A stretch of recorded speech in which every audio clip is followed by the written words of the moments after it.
Ayan po mga kaibigan, lumalakas na po ang hangin ngayon.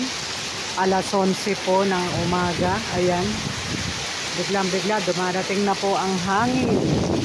Ayan, super lakas po. Ayan po, nakikita ninyo, hangin at ulan. Dito po yan sa Quezon Province. Nakita nyo guys, grabe.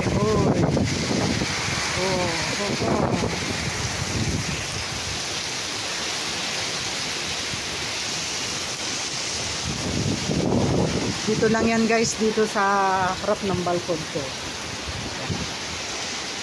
So hindi tayo pwedeng lumabas dahil mababasa ang ating cellphone. Ayan o, umuulan.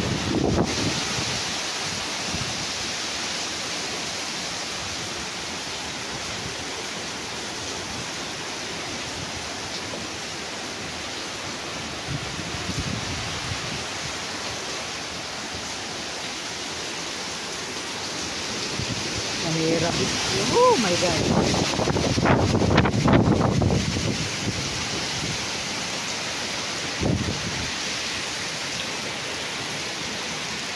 Grabe, so tarpay ko na. Yan. Pasumpong-sumpong. Kagabi guys, walang ulan pero sobrang lakas naman ng hangin. Kaya ngayon guys, malamig dito. Ayan.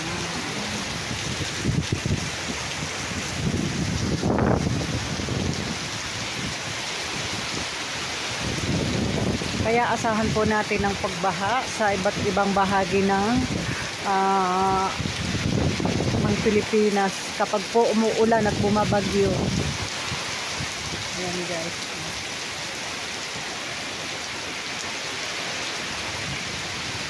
Yung pong mga walang ulam dyan, bumili na po ng ulam kung may pambili. Mag-stock na rin kayo ng kandila. Yung mga dapat i-charge nyo na. Po kayo, maghanda na rin kayo ng mga flashlights. Kasi maaari pong lumakas yan. Mahirap pong pumunta ng palengke. Ayan. Nakikita nyo po yung kalsada. Ayan yung kalsada. Lumalaki na po ang tubig. Ayan. Dahil lang po, ngayon lang po yan nag-umpisa ang ulan. Kasabay po ng hangin, malakas na hangin.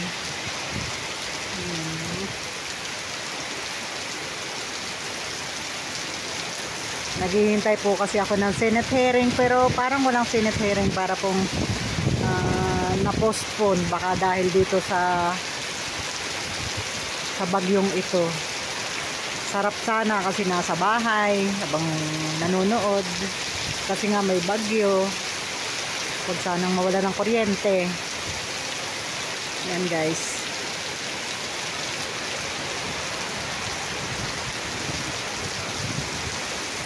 Sana wag namang lumaki ang baha sa mga mabababang lugar. Nakawawa naman.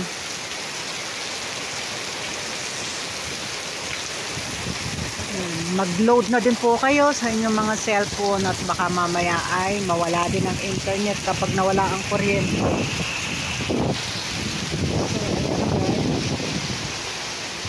Nakita nyo naman. Andito lang ako sa balkon namin.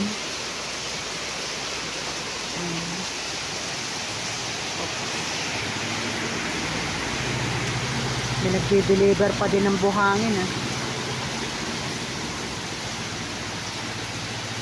nakita niyo yung ano kumano na talaga siya dahil sa lakas ng hangin. Yan ang ginawa ng Meralco, ay pinutol yung mga puno kasi sumasangga siya sa kuryente sa tabi kasi ako ng daan.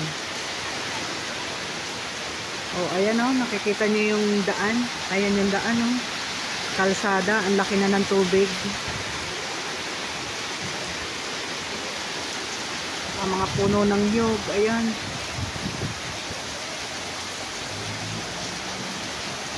Pero hindi pa siya babagsak guys kasi mabababa lang yung nyug niya.